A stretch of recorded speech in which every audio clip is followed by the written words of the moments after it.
Assalamualaikum warahmatullahi wabarakatuh. Kami dari kelompok 2, kelas C ingin mengajak teman-teman semua buat mengenal distribusi frekuensi. Adapun untuk anggota kelompok 2 ada Ranti Dwi sebagai pemateri, Fahmi Abdunusi sebagai pemateri, Muhammad Aditya Saputra juga sebagai pemateri, Salwa Salsabila sebagai penyusun materi, kemudian ada Laila Maulida sebagai editor. Tanpa berlama-lama kita langsung aja untuk menyaksikan video atau penjelasan yang bakalan kita sampaikan. Selamat menonton! Baik, langsung saja kepada pembahasan yang pertama, yaitu apa itu distribusi frekuensi. Jadi distribusi frekuensi adalah metode penyajian data yang mengelompokkan sekumpulan data ke dalam beberapa kategori atau kelas, kemudian menunjukkan berapa banyak frekuensi data yang berada di setiap kelompok tersebut.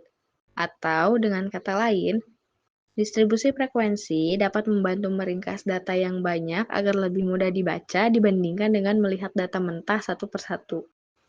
Kemudian di slide selanjutnya ada manfaat distribusi frekuensi.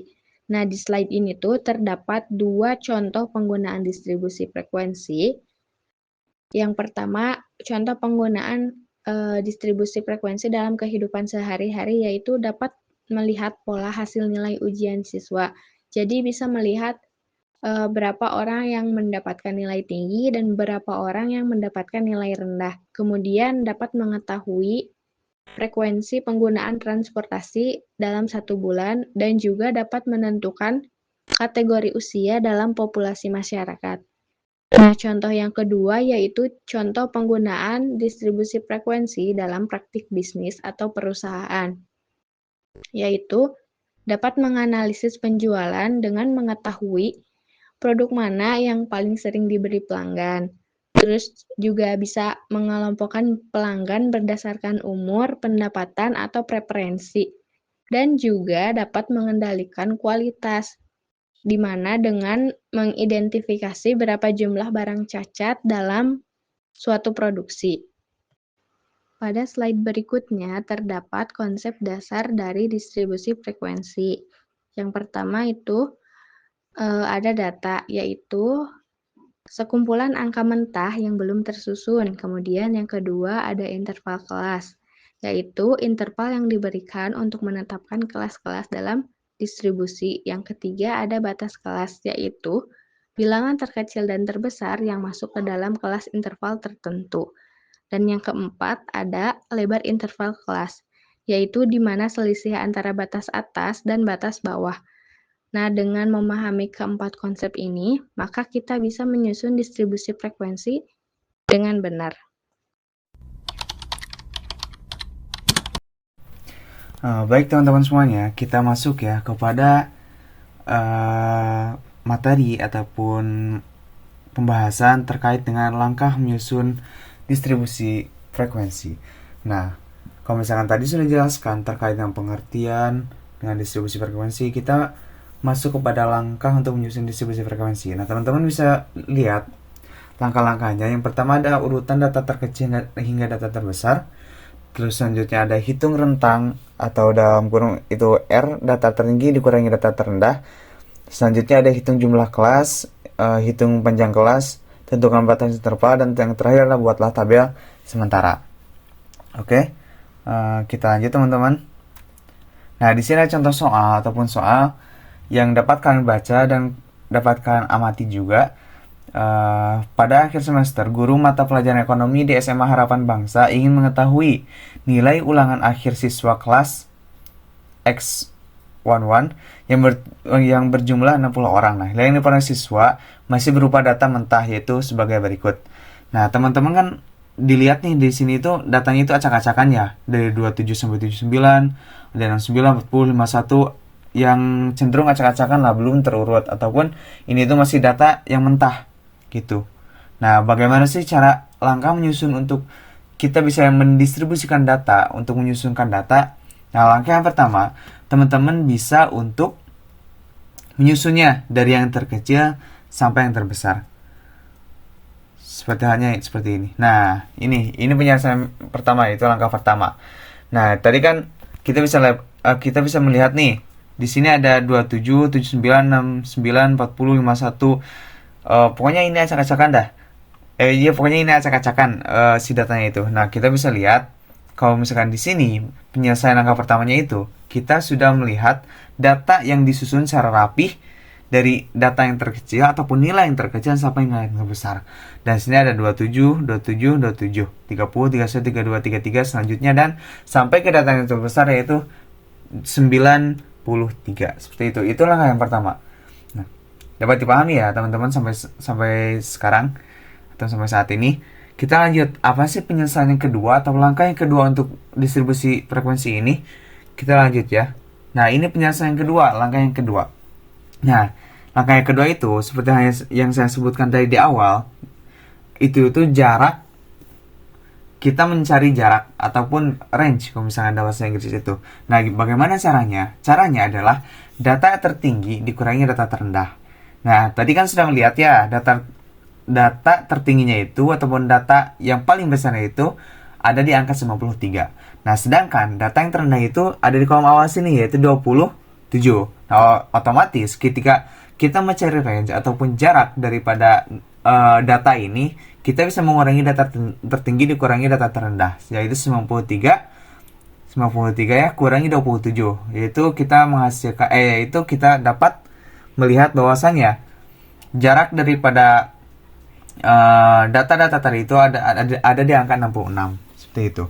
Nah, ada langkah ketiga. Nah, bagaimana sih langkah ketiga ini? Langkah ketiga itu mencari jumlah kelas teman-teman yang nanti akan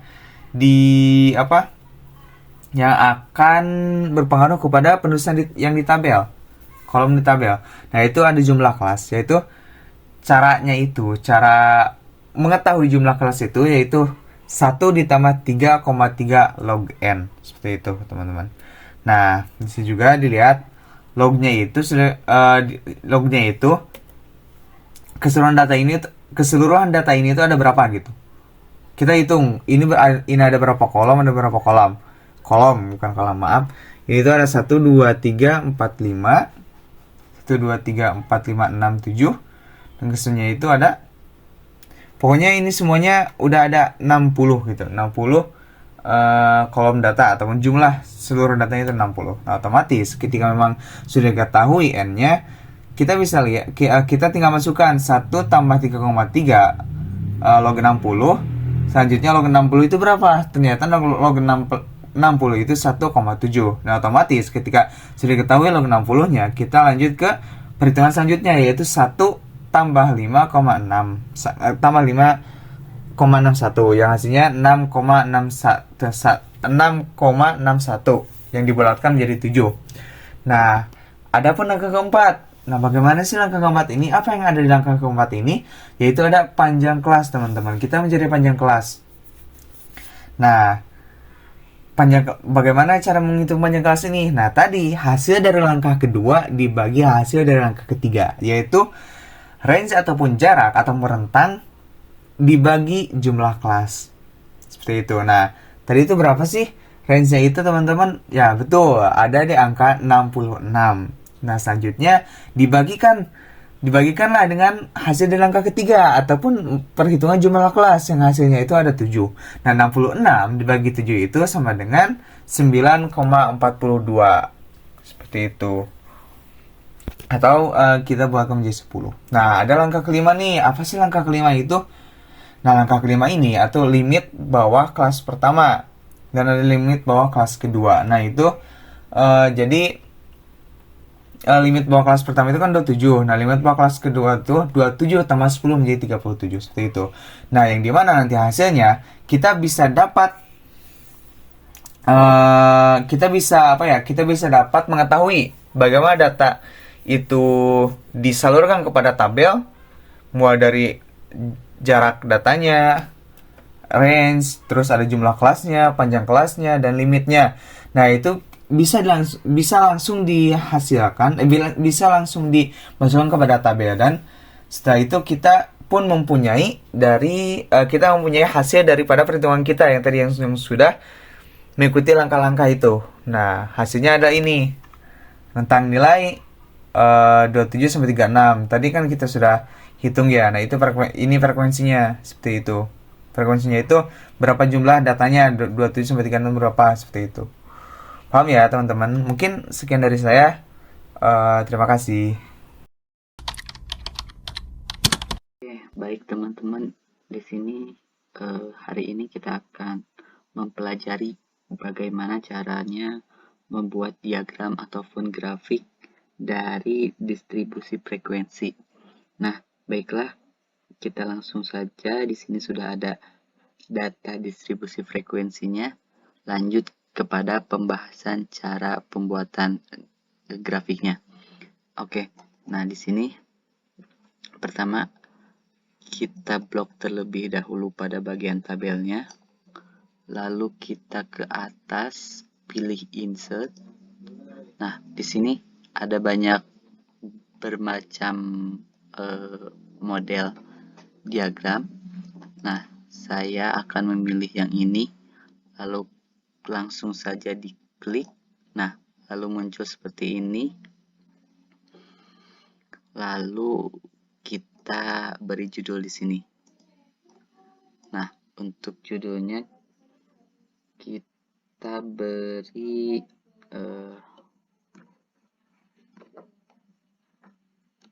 poligon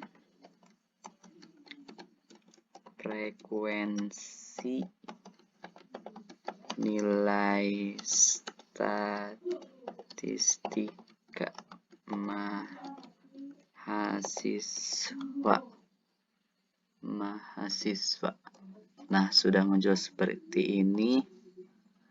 Lalu kita bold pada bagian judulnya. Lalu sesuaikan saja pada ukurannya. Nah, seperti ini. Lanjut ke bentar. Nah, sudah seperti ini. Lanjut kita kepada membuat diagram lingkaran. Caranya sama saja seperti yang tadi. Kita ke insert. Lalu kita pilih pada gambar yang ini. Nah, kita blok terlebih dahulu tabel yang ada di sini. Nah, langsung kita pergi dan pilih yang ini. Lanjut kita setel yang ketiga. Nah, sama kita ubah judulnya terlebih dahulu. Kita beri judul persentase frekuensi nilai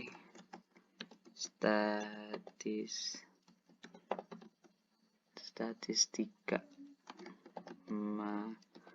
mahasiswa. Nah, sudah seperti ini. Kita lanjut sesuaikan lagi. Lalu kita ke bawah. Sesuaikan. Nah, jadi seperti ini. Selesai. Jadi begitu mengenai cara membuat diagram pada Excel.